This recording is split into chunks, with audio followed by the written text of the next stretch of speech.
Assalamualaikum dan salam sejahtera kepada semua bangsa mekanika di luar sana. Hari ini kita nak bercerita pasal kereta produksi yang boleh kita beli yang paling laju atas jalan. Ada 10 kereta yang kami pilih pada kali ini. Alright, tapi sebelum tu tolonglah subscribe dulu, tekan like, komen apa yang patut lah.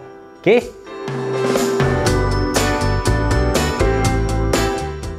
Sebelum kita nak tengok kereta yang paling laju ni, kita tengok daripada sejarah dia dululah. Kalau nak cerita pasal kejar kelajuan ni, dia bermula pada 1987 bila Ferrari F40, kereta produksi pertama yang mencecah kelajuan 320 km sejam. Kemudian 2005 Bugatti Veyron dicecah kelajuan 407 km sejam. Dan pada 2019 pula Bugatti Chiron Super Sport dia mencatat kelajuan 489 km sejam. Nampak tak gap masa dia? Hampir 14 tahun diperlukan untuk menaikkan kelajuan daripada 407 km sejam sampai 489. 14 tahun tuan-tuan. Kalau kita beli Myvi, dah siap habis bayar, dah siap refinance balik, baru dapat kelajuan tu. Lama kan? Nice. Jadi untuk dapatkan kelajuan kereta-kereta macam ni, apa yang perlu?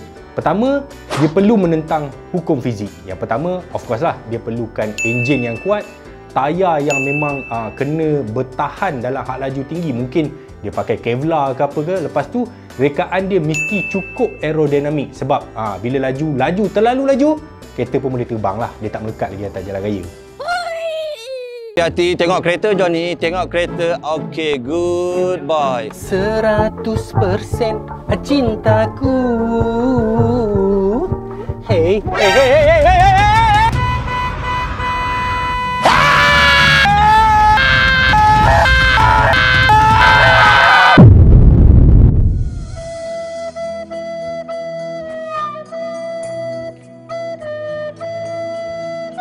Oi, okey tak ni?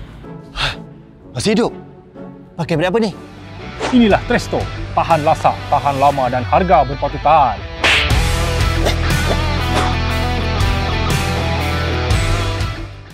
Jadi apa kriteria yang membolehkan kereta-kereta ini dicatatkan dalam World Guinness World Record? Pertama, dia mesti diuji dalam dua arah, daripada sini ke sini, daripada sini ke sini.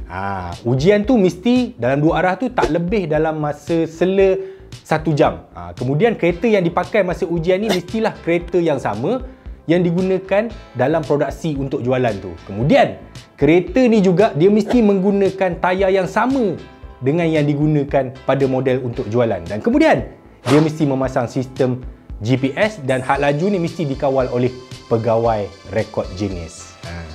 Alright, tanpa berlengah masa lagi, kita tengok senarai kereta yang paling laju yang boleh kita beli. Bermula Number 10. Tu dia, nampak? Aston Martin Valkyrie. Alright.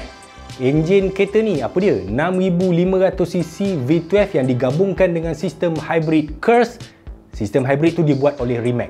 Kena tahu apa sistem dia ni. Sistem ni ialah sistem yang sama dipakai dalam pasukan F1 Red Bull Racing. Dan enjin V12 ni dia menghasilkan 1160 horsepower dan ia dipacu oleh transmisi 7 kelajuan yang dibina oleh syarikat bernama Ricardo. Number 9. Nampak tu? Tesla. Boleh ke? Boleh tuan-tuan.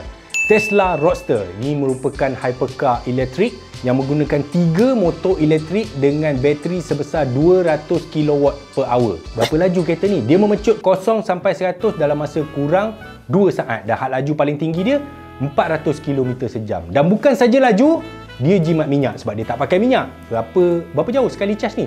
Sekali cas dia boleh jalan sampai 1000 km tuan-tuan. Number 8. Yang ini, nombor 8 kan? McLaren Speedtail. Ini juga macam yang tadi, dia merupakan hypercar hybrid yang menggunakan enjin 4000cc twin turbo V8. Okey, dia punya motor elektrik saja berupaya menghasilkan 310 kuasa kuda dan bateri dia sebesar 1.647 kW per hour. Total power yang ada pada kereta ni ialah 1035 kuasa kuda dan ia dihantar kuasa dia ke transmission 7 kelajuan dan pecutan 0 sampai 300 km sejam cuma dalam masa 12.8 saat dan top speed dia 402.3 km sejam. Tapi sayangnya, kereta ni tak boleh register atas jalan. Kalau kita beli, cuma boleh bawa kat track je lah. Number 7. Nombor 7. Ni pesaing Tesla ni. Rimac Concept 2. Okey. Dia macam Tesla, hypercar elektrik, tapi yang ini menggunakan 4 motor elektrik yang disejukkan oleh cecair. Bateri dia canggih, dia pakai lithium nickel cobalt dioxide yang membekalkan 120 kW per jam. Alright. Dia punya sekali charge ni boleh jalan sekitar 650 km sejam. Apa pula? 650 km sekali charge. Kemudian dia punya pecutan dia 0 sampai 100 1.85 saat saja tuan-tuan, dan dia punya top speed 415 km sejam. Okey, tapi kereta ni dia ada cerita di sebaliknya lah. Richard Hammond dia pernah jahanamkan kereta ni dalam satu accident lah, dalam rancangan Grand Tour. Number 6. Yang ni Bugatti Veyron Super Sport. Barulah betul, kereta pakai enjin. Ini apa pakai elektrik? Apa ingat mesin basuh ke apa? Okey, Bugatti Veyron. Bugatti ni kita tahulah dia memang terror lah dalam racing-racing ni kan. So, dia ada enjin yang sangat best lah, iaitu enjin 8016 silinder berbentuk W. W combination ni sebenarnya adalah dua enjin V yang digabungkan. So, dia dapatlah W punya bentuk enjin lah. So, enjin ni menghasilkan 1184 horsepower yang dipacu menggunakan transmisi clutch berkembar 7 kelajuan. Dia punya top speed 431.3 km sejam. Alright. Ada cerita di sebaliknya. Khabar angin menyatakan bahawa kos untuk membuat kereta ni ialah sekitar 5 juta pound sterling. Tapi macam mana Volkswagen boleh jual dengan harga cuma 1 juta pound sterling? Rugikah mereka? Number 5. Ya, ini dia Hennessy Venom GT. Kereta ni dihasilkan oleh Hennessy Performance Engineering. Apa dia punya detail dia? Okey, dia menggunakan enjin 7000cc V8 dengan twin turbo. Dia punya power output 1244 horsepower. Okey, dia pakai transmisi 6 kelajuan manual yang dibuat oleh Ricardo.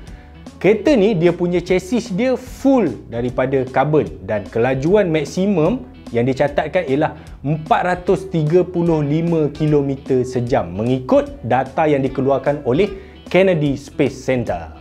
Number 4. Ya, kita semakin menghampiri nampaknya. Nombor 4, Koenigsegg Agera RS. Kereta ni cuma dibina 25 biji saja dan kesemua kereta ni boleh dibawa atas jalan raya. Alright. Okey, versi RS ni dia menggunakan enjin 5000cc V8 twin turbo dan menghasilkan 1341 horsepower dan dipacu oleh transmisi 7 kelajuan dengan clutch berkembar. Dia punya chassis gabungan daripada karbon dan juga Kevlar. Kelajuan dia 0 sampai 100 dalam masa 2.8 saat dan top speed dia yang ni 457 km sejam tuan-tuan. Ya ampun lajunya. Number 3. Alright, sekarang kita dah sampai ke nombor 3. Nombor 3 pemenangnya ialah Hennessy Venom F5. Alright, dua kali dah Hennessy masuk kan? Okey, berbeza dengan Venom GT tadi, model F5 ni dia menggunakan chassis full carbon dan even engine dia pun lebih kecil iaitu 6600cc V8. Tapi walaupun engine ni lebih kecil, dia punya tuning dia lebih tinggi. So, dia menghasilkan 1817 horsepower tuan-tuan. Berapa kali myV dia punya horsepower tu. Tapi power ni dia hantar macam mana? Okey, untuk memacu di atas jalan raya dia menggunakan transmisi 7 kelajuan. Alright. Okey, kereta ni sebenarnya dia belum diuji sepenuhnya. Menurut Hennessy, dia dah buat simulasi komputer dan dia dah uji secara maya. Hennessy Performance dia claim F5 ni boleh dapat kelajuan sekitar 484 km sejam. Cuma dia belum terbukti di atas jalan raya lah. Number 2. Okey, nombor 2, Bugatti Chiron Super Sport 300 Plus. Dia kata kelajuan maksimum yang dia dapat ialah 490.05 km sejam. Enjin yang digunakan pada kereta ni ialah sama, 8000cc, 16 silinder dengan 1578 horsepower. Tetapi ada satu kontroversi. Sewaktu kereta ni diuji, dia hanya buat ujian tu satu hala saja. Okey, ingat yang macam saya cakap tadi, untuk mendapatkan rekod yang disahkan dia mesti dua hala. Satu kat sini, satu ke sini. Baru dia ambil bacaan purata. Tetapi dalam kes Chiron ni tidak. Sebab apa? Sebab Bugatti dia kata masa dia test yang first run tu, okey, selepas dia test tu permukaan jalan tu dah berubah. Tak pastilah.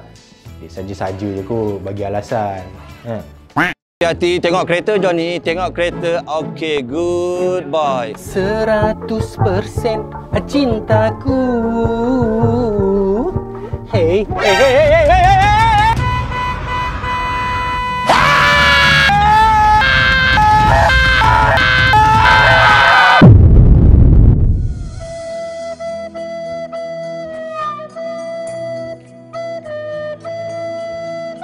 Oi, okey tak ni?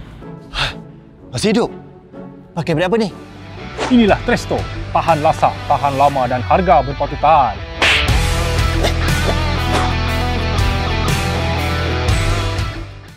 Number 1. Nah, tu dia juara kita pada hari ini, SSC Tuatara. Berapa laju?